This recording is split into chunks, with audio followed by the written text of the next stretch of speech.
For the past 4 months, I've avoided all kinds of information about Pokemon Scarlet and Violet. The games are out today, and I don't really know what to expect. If you watched last week's video, you already know that I go out of my way to avoid any leaks or spoilers. If you haven't watched it yet, I understand. That's okay. I know it's a very long one, but it's also one of my most ambitious projects, so I hope that you take the time to watch it soon. Basically, I try to understand why people seek out things like leaks and spoilers, and why other people like me try to avoid them. I cover hundreds of perspectives, but because the point of the video was to focus on the community, I didn't really single out what my perspective was, what my blackouts do for my gameplay experience. Normally what I cover in my release day videos is how much I know about the game, and we will get to that, but I figure this was also a good opportunity for me to tell you what I care about, so that when I tell you what I know, you can better understand how my experience will be affected. My top priority is the feeling of discovery, the thrill of going out into an unknown land and not knowing what I'll find. And especially discovering brand new creatures and studying what they can do and how they grow and evolve. When I encountered Galarian Meowth in Sword and Shield, I had no idea what type it was, and I had to figure it out by just seeing what was effective. And then I expected it to evolve into a Galarian Persian, so imagine my surprise when I saw Berserker. Or in Legends, when I saw Weirdeer, I assumed that it was a Hisuian Stantler. Even when the characters called it Weirdeer, I thought it might be the name for like that special one. But then when I saw a normal wild Stantler, I had to throw out everything that I thought I knew. Those are the experiences of discovery that I treasure the most. But this also applies to the gameplay itself. I like to learn how the game works by playing the game. The balance of what the game tells me explicitly, what the game expects me to be able to work out on my own, and what the game leaves frustratingly obscure is interesting to me. Going back to the survey results from last week's video, a lot of the people who avoid leaks and spoilers are particularly concerned with the story. They don't want to know plot details. And I don't either, but that's much lower on the priority list for me. Obviously, I don't want to know major plot twists, but because Pokemon stories tend to be pretty samey, I'm much more concerned with the Pokemon themselves than with the story. A lot of the people who do look at leaks want to plan out their team and especially pick out their starter. I do not plan teams. I usually catch everything that's new, give it some time on the team, and figure out what I like as I go. A lot of times, I don't pick my final team until very late in the game. It is a little trickier when it comes to starters, just because that's a one-time choice. What we usually do is that Indigo does look at the starter evolutions for her own choice, and then also tells me which one I should pick. It sounds like I'm taking Sprigatito and she's taking Quaxley. If you have someone that you can do this arrangement with, I really recommend it. So I consider everything, from the story to the Pokemon themselves to the mechanics of the gameplay. If it's something that I don't already know about, that's a spoiler, and I don't want anyone to tell me, even if it's something that I'm struggling with. I only have one opportunity to play a game knowing nothing. If I want the experience of playing with full knowledge, I can do another playthrough later. Basically, the only things I don't mind being told are things like menus or button controls for things that I already know how to do. Like if there's a shortcut for opening the map that I haven't figured out yet, that's not a spoiler. But almost everything else is, and I hope that you'll keep that in mind as we go into my Scarlet and Violet adventure journal. I'm still calling it the Scarlet and Violet adventure journal because I don't actually know which one I'm going to play. I'm letting Indigo pick the one that she wants and I'll just take the other. So have you made your decision yet? Yes, you are getting Violet. Not Scarlet. No.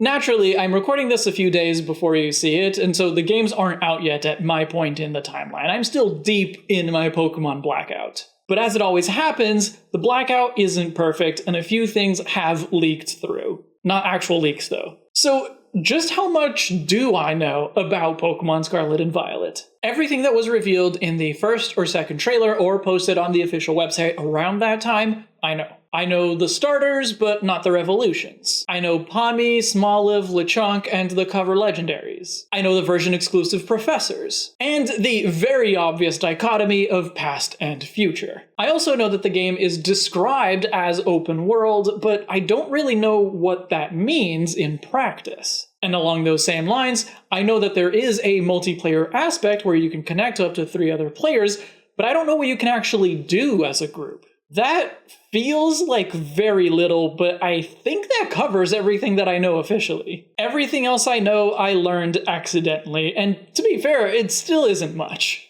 I know the name of the region. I was kind of looking forward to going into the game without even knowing that, but at this point I've glimpsed the Paldea and Demonym enough times to just know that it's Paldea for sure. But for most things, I'm unsure, because I just glimpsed it. I always try to be on my toes, and if I realize that I'm looking at something that I don't want to see, I move away from it as quickly as possible. But please don't confirm or deny any of the inferences that I'm making. For example, there might be some gameplay to do with racing, or at least with riding the legendaries. As soon as Koraidon and Miraidon were revealed, everyone noticed that they looked like motorcycles, and there was a ton of fan art. But at some point after I started my blackout, I glimpsed a thumbnail that had what looked like a trailer screenshot of the player character riding Koraidon in motorcycle form. It could still be fan art, but it certainly looked like game footage. I also know the battle gimmick has some kind of crystal effect thingy, and it might have to do with changing types. This I blame entirely on Wolf Glick. He put out 2 videos that led me to this conclusion, even though I didn't actually watch either one of them. The first one was something along the lines of, what if Pokemon could change types? I saved that one to my watch later without saying anything. But then he put out a video about Dynamax, and I clicked on it, again, just to be able to save it to watch later. But it jumps right into the new battle gimmick in Pokemon Scarlet and Violet, and that's where I stopped it, but that was long enough for me to see that there's some kind of crystal cocoon thingy. Still not really a big deal. Crystal effect doesn't tell me much. But then I saw in my watch later that the thumbnail for that earlier video about changing types had changed, and the new thumbnail showed a Shedinja with a crystal effect over it. I still don't really know much about it, but the conclusion feels solid, and it's more than I wish I knew. I've gotten the impression that the version differences are much more significant this time around. Not just a few exclusive Pokemon or characters, but something much more substantial. I don't know what that is, but I think it still counts as something that I know unofficially. As for the Pokemon, there's only one that I've glimpsed both the image and the name enough times to feel like I have a solid idea of what it is. Wiglet, which, as far as I can tell, is just Diglett, but a worm.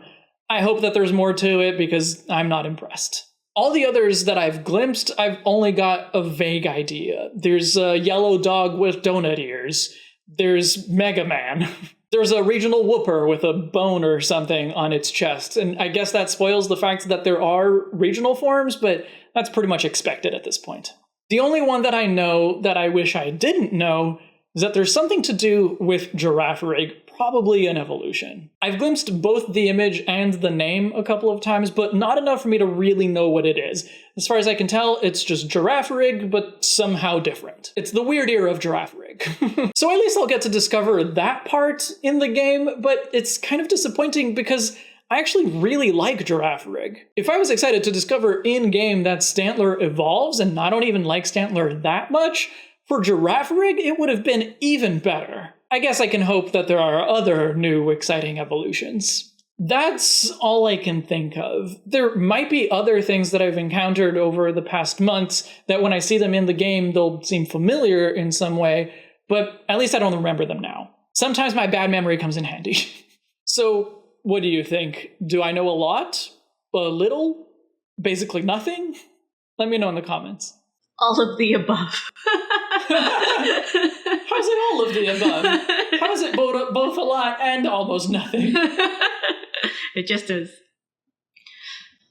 All right. Tell me also whether you're excited or even already enjoying the game. Just remember, no details, no spoilers. Tomorrow, the, I guess, Pokemon Violet Adventure Journal begins, and I hope to keep it going daily for longer this time. If you weren't around to watch the Legends Journal, basically what I'm going to do is keep a video journal of what I accomplish each day and what I'm liking and disliking about the game. It'll be a daily record of my experience, not a record of the game. This is not a Let's Play. I'm going to do my best to make spoiler-free thumbnails, but if you're especially wary of learning something new, you might want to step away from the channel for a few weeks. Thank you to my patrons and YouTube channel members for supporting my work, especially cherished patron Wispy Whitesmoke and luxury patrons Ethan from Chicago, Freebird Nerd, and Seafood Dinner. Thank you for watching, and I'll see you tomorrow in the next chapter.